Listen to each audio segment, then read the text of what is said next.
Shalom, nous allons utiliser le Daf Kuf Yud Alev dans Masechet Shabbat et nous reprenons à la dernière ligne du Daf Kuf Yud Amud Bet.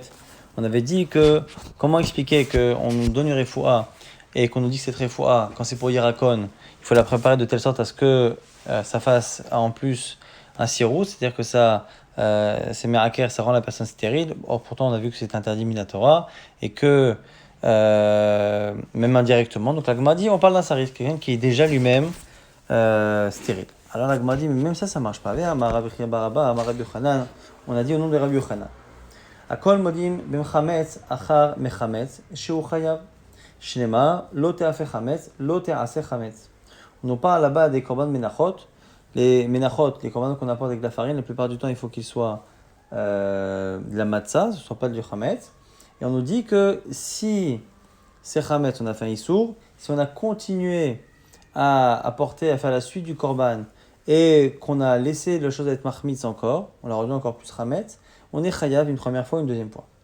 Et pareil pour Messares, achar Messares, celui qui castre après que ce soit déjà castré, Shou chayav shnema, ou ma'our vechatut venatuk vecharut. On a dit qu'au sujet des korban qu'on ne peut pas apporter, il ne fallait pas que les parties soient ma'our, qu'ils soient broyées ou qu'ils soient déchirées, natuk, complètement séparées. Tout cela, hein, on ne doit pas l'avoir, et on n'a même pas le droit de le faire. Et là-dessus, on nous dit, im al karut chayav al natuk, le kol sheken. Si déjà, karut, quand c'est simplement qu'il y a une sorte de fissure qui fait que c'est pas complètement attaché au corps, c'est un peu détaché. Si déjà, c'est un problème, alors du coup, natuk, quand c'est complètement enlevé, évidemment. Et là, la vinotek achar koret. Forcément que c'est venu nous apprendre que même si c'est déjà karut, celui qui vient avec Inotek, qui rajoute sur la srisout, il est chayav shu chayav. Et donc, du coup, on voit que quelqu'un qui est saris, si on fait un maasé qui le rend saris, alors qu'il l'est déjà, eh bien, ce maasé-là est chayav. Donc, le fait de boire kos et karine, ça devrait être assourd, même si on parle d'un saris. Mais là, bezaken. Alors, on nous parle de quelqu'un qui est âgé, qui ne peut plus avoir d'enfant. Là, on m'a dit, mais même ça, Amar Rabbi Yochanan, hen, shechezuroni naroti. On a donc Gitin Rabbi Yochanan qui a dit qu'il y a des choses qui lui ont redonné sa jeunesse. Et donc ça veut dire que même quelqu'un qui a passé l'âge, ce n'est pas finalement définitif. Donc il y avait déjà quelque chose qui permettait à un homme de retrouver, entre guillemets, sa vigueur de jeune homme. Donc c'est pas définitif, donc c'est devrait être assourd. Et là, Beisha, on propose alors de dire que c'est pour une femme. Seul pour une femme, c'est autorisé de prendre ce kos karim. La Gemara dit, Rabbi Yochanan ben Beroka, ça ne peut pas aller selon Rabbi Yochanan ben Beroka, parce que lui pense que les hommes et les femmes ont la mitzvah de Pierre Vérivia. Donc même une femme, il devrait avoir l'histoire de Cyrus. Ashneem ou Omer. Ivarechotam Elokim. Hachem a béni l'homme et la femme. Et Yomalam il leur a dit, vous, multipliez-vous. C'est marqué au pluriel à chaque fois. Donc c'est l'homme et la femme. Michael et Memar, qu'est-ce que tu vas dire? Bezkena, il faut qu'elle soit âgée. Inami Be'aka, ou qu'elle est déjà stérile. Et là, on ne pourra pas appliquer Ma'our Vechatout Venatuk, parce que là-bas, c'était vraiment par rapport aux parties génitales de l'homme. Donc du coup, si elle est âgée ou si elle est stérile, c'est mutam même selon Rabbi Yochanan ben Beroka et selon Chachamim, même une femme normale qui n'est pas Metsuva al Pira Verivia, eh bien, comme elle n'a pas l'obligation de Pira Verivia, elle n'a pas le Issour de Sirus. Nouvelle Mishnah. Achoshesh Bishina, celui qui a mal aux dents, Loïgama Ba'en et Tachomes, il ne pourra pas mettre dans sa bouche du vinaigre parce que ça s'appelle une refoua, c'est pas la normalité de le faire, donc du coup c'est assour mishum refoua.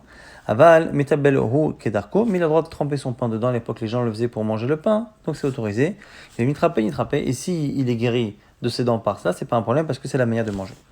Achoshel bebodnav, celui qui a mal aux hanches, le yasour yain vechometz, il pourra pas prendre du vin ou du vinaigre et le mettre sur ses hanches parce que ce n'est pas une manière habituelle de faire.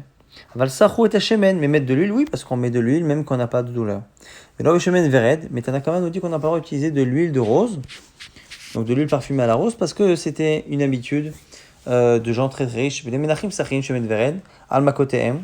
Donc on nous dit que les fils de rois, les gens très riches, utilisent ça sur leurs blessures.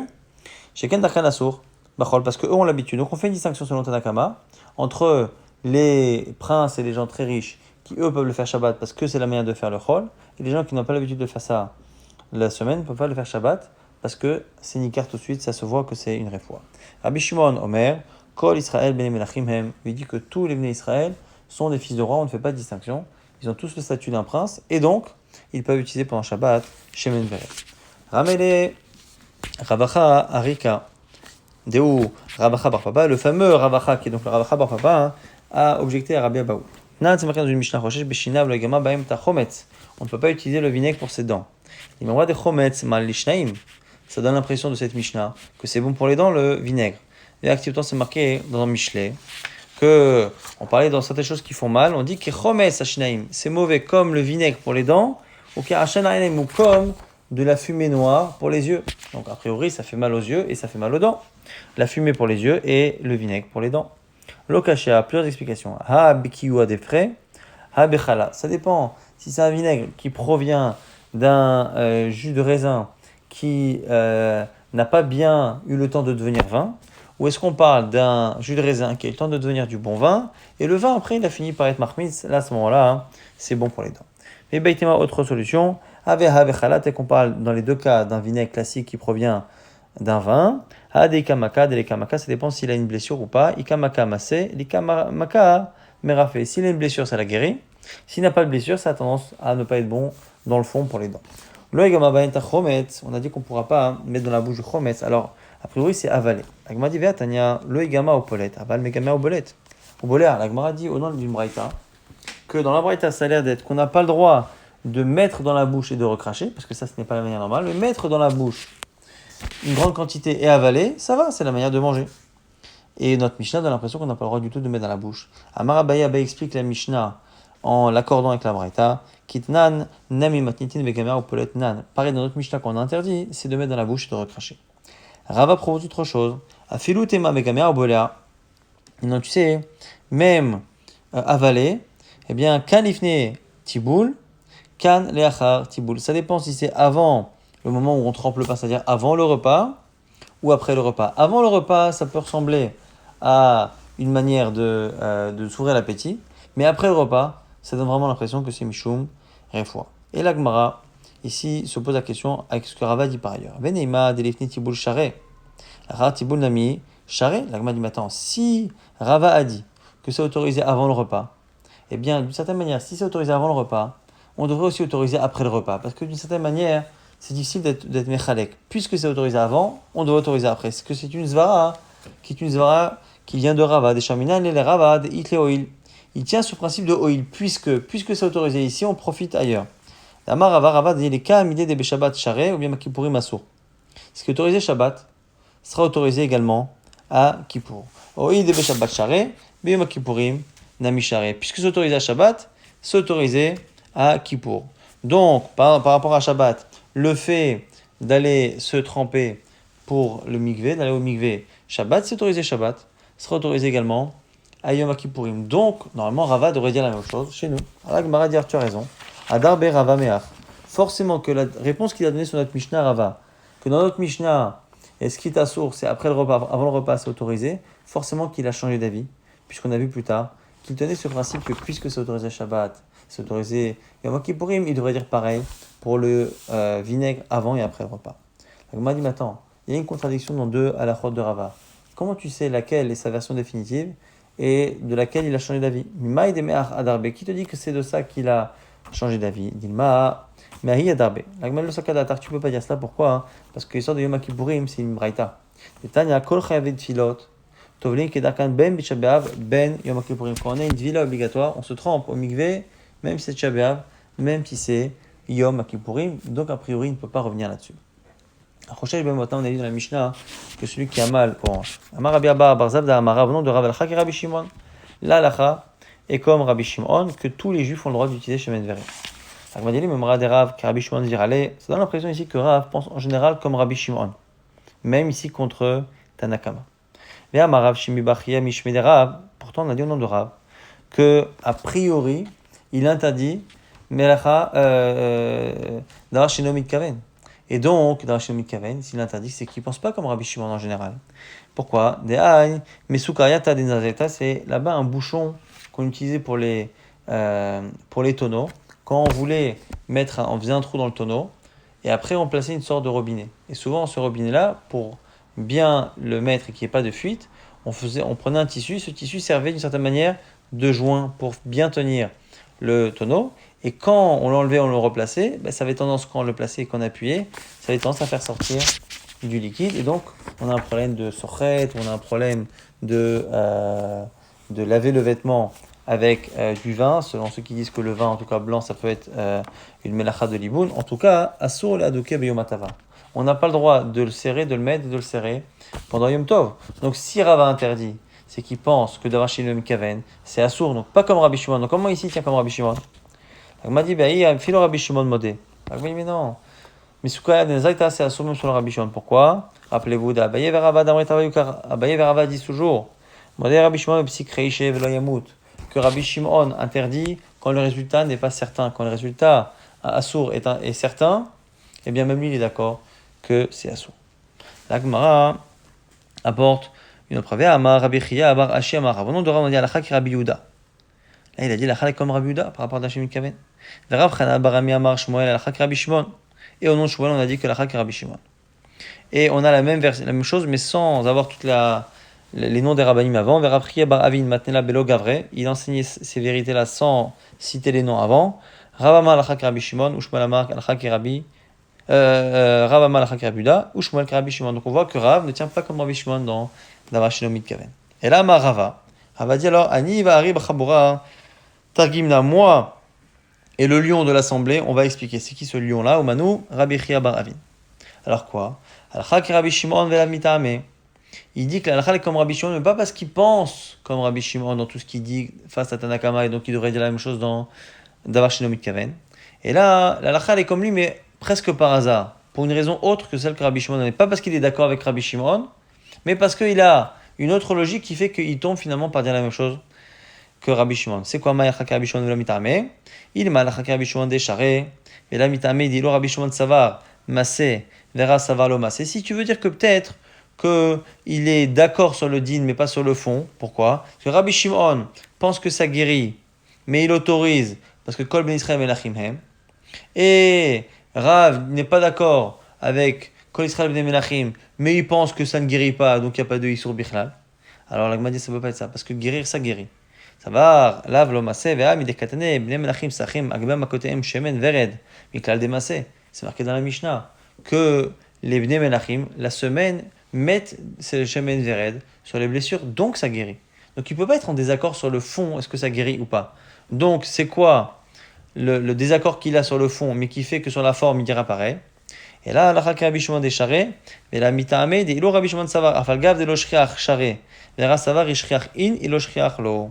Selon Rabbi Shimon, c'est moutar dans tous les cas, que ce soit facile à trouver ou pas, parce que kol ben Israël melachim hem. Alors que Rav lui dit non, si c'est difficile d'en trouver, les ben Israël, à part les ben melachim, ne peuvent pas l'utiliser.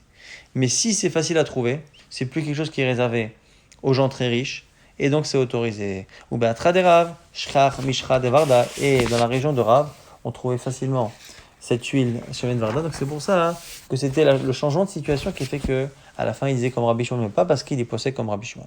Nouveau Perek et Adran Alach. Shmona Shratim, on a terminé Shmona Shratim qu'on reprendra si Dieu veut un jour, et donc on attaque un nouveau Perek, le 15e Perek, par rapport qui commence avec les Melacha de Kshira, de faire un nœud, et la Melacha contraire, de faire un nœud. Veluk Sharim Shchavim Alem, voici les nœuds sur lesquels on est Chayav. Kesher Gamalim et Kesher Asapanim, les nœuds de ceux qui s'occupent des chameaux et de ceux qui s'occupent des bateaux. Ukshem Sheu Chayav al Kishuran, et comme on est Chayav de les faire, Kachu Chayav al Eteran. Donc c'est toujours pareil, c'est le nœud qui est Chayav quand on le fait, eh bien ce sera le type de nœud sur lequel on sera Chayav quand on le défait, et inversement, si on n'est pas Chayav de faire, on n'est pas Chayav de défaire, et Kesher Gamalim et Sapanim, ce sont des nœuds qui sont censés tenir sur la durée. Rabbi Meir Omer, Kol Keshashu Yachol Latiro Ba'achat Miyadav, En Chavim Alav, lui dit, un nœud que l'on peut défaire avec une seule main, si on n'a pas besoin des deux mains pour le défaire, c'est un nœud sur lequel on n'est pas chayav. Donc évidemment, ni de le faire, ni de le défaire. Maï Kesha Gamalim, Ma Kesha Sapanim, c'est quoi le nœud qu'il y a pour les chameaux ou pour les bateaux? Alors, simplement, ce qui se passe, c'est que le bateau ou le chameau a constamment une boucle, une corde qui est attachée donc au nez du chameau ou sur la coque du bateau, à l'avant du bateau. On a comme ça un nœud, une corde qui fait une sorte d'anneau en corde, qui est attaché évidemment avec un nœud, ça reste là-bas en permanence. Et quand on veut tirer le chameau ou l'attacher, ou tirer le bateau et l'attacher, eh bien on prend une autre corde, on fait un nœud sur cet anneau et on tire. Alors de quel nœud on parle? Alors, Mike et Shagamalin, Kshasapanim. Il est ma kitra des 4 bismama, et kitra des 4 beistrida. Si tu parles du nœud que l'on fait justement sur cet anneau pour tirer le bateau ou le chameau, Aikesha chez Noshekama, où ça c'est pas quelque chose qui est durable, parce que je fais ça juste le temps de ramener le bateau ou de ramener l'animal, mais je ne le laisse pas définitivement. Et là, kitra dismama gouffé. Forcément, on parle du nœud, de l'anneau qui est directement sur le nez de l'animal, ou des strita gouffé, ou qui est directement sur la coque du bateau, ce nœud-là, donc cet anneau qui reste là-bas en permanence, si on le fait pas en Shabbat, on est chayav. Rabbi Meir Omer Kol Kesher, on avait dit, Rabbi Meir il a dit si on peut le faire à une main, le défaire à une main, c'est pas chayav. Bae Rav Ardevoy, Achoy de Maracha, le frère de Ravacha, Rav Ardevoy pose la question, Ani vale Rabbi Meir Mahi. Lorsqu'on a un nœud, une sorte de nœud coulant, donc on peut le défaire avec une seule main, mais il est vraiment serré. Alors c'est la question. Tamid Rabbi Meir Mishum Yachol la tiro. Est-ce que vraiment Rabbi Meir, son seul modèle, sa seule idée, c'est est-ce qu'on peut le faire à une main ou pas? Et donc un nœud coulant, on peut le faire à une main. Ou quand il a parlé de une main, c'était pour expliquer quel était le type de serrage d'un nœud qui fait que c'est chayav ou pas. Si c'est serré, c'est chayav. Si c'est pas serré, c'est pas chayav. Et c'est quoi la définition de serré, pas serré? C'est quand il faut les deux mains. Odin Matar, Mad Rabbi Meir Mishum Delomi Adak, que tout est lié à serré, pas serré, et à ce moment-là, quand on a un nœud coulant qui est serré, eh bien, il est serré. Et s'il est serré, même si on peut le défaire à une main, c'est chayav, ve'amiadek, et la Gemara dit, écoute, il n'y a pas de réponse, donc on a un safek par rapport à Rabbi Meir. Nouvelle Mishnah, Yeshrak Sharim Shen Chavim Aleem, Kesher Gamalim, ou Kesher Sapan, il y a des nœuds sur lesquels on n'est pas chayav, comme ceux des chameaux et des bateaux. Après, on nous dit quoi? Donc, et la Gemara va dire, mais sous-entendu, que c'est pas chayav, mais il y a quand même des choses, c'est assourd. Et après, on nous dit quoi? Lechatrila, kosheret isha, miftah chalouka. Une femme a le droit de serrer son chalouk, sa tunique, au niveau de la taille. Elle peut serrer aussi le kisui qu'elle a sur la tête. Veshel piskia, et elle peut le faire également pour sa ceinture. Ursurot minal, les sandales et les lanières qu'il y a dans les chaussures ou dans les sandales. Minodot, yain, shamen, ou des gourdes de vin ou d'huile, ou derach el bassa, ou même parfois certaines marmites, on a tendance à faire un nœud avec des vêtements dessus, ça on peut le faire les khatrila. Rabbi Eliezer ben Yaakov Omer, koshrim lifnei abehema, bishi shelotetse, on a le droit de faire un nœud en faisant une corde pour empêcher un animal de sortir d'une porte. La Gemara s'étonne sur le début de la Mishnah, parce que la Mishnah a dit qu'il y a des nœuds sur lesquels on n'est pas chayav, sous-entendu on est assour, midarabanan, et après on donne les exemples de choses qui sont muta les khatrila, complètement. Agufa kasha, tu me dis ksharim shen chayom alem bekshar gamlim kshar sapanim, chiyuva ou deleka, je crois qu'il n'y a pas de chiyuv minatora, isuraika, mais un isur. Vedatane, après tu enchaînes, kosheret, elle peut la femme les khatrila, faire miftah chalouka vechoule, le khatrila. Achina milagma dit non, il faut rajouter yesharim shen chayim alem bekshar gamlim ou kshar sapanim. Quand on a dit qu'il y en a qui sont pas chayav, mais c'est asur manihu, c'est quoi? C'est kitra des 4 bismama avec kitra des 4 beisrida, celui qu'on a cité tout à l'heure. Le nœud, non pas qui est directement sur le nez de l'animal ou directement sur la coque du bateau, mais ce que l'on fait quand on veut tirer l'animal. Ça, c'est assour midera banan. Et chiyuva ou deleka, l'isuraika, il n'y a pas de chiyuv, mais il y a issour. Et la suite de la Mishnah parle des kamuta, c'est-à-dire, shemutarim lechatrila, ou maniou, c'est ce qu'on a cité, kosharet, meftechel lechatrila, vechoulé.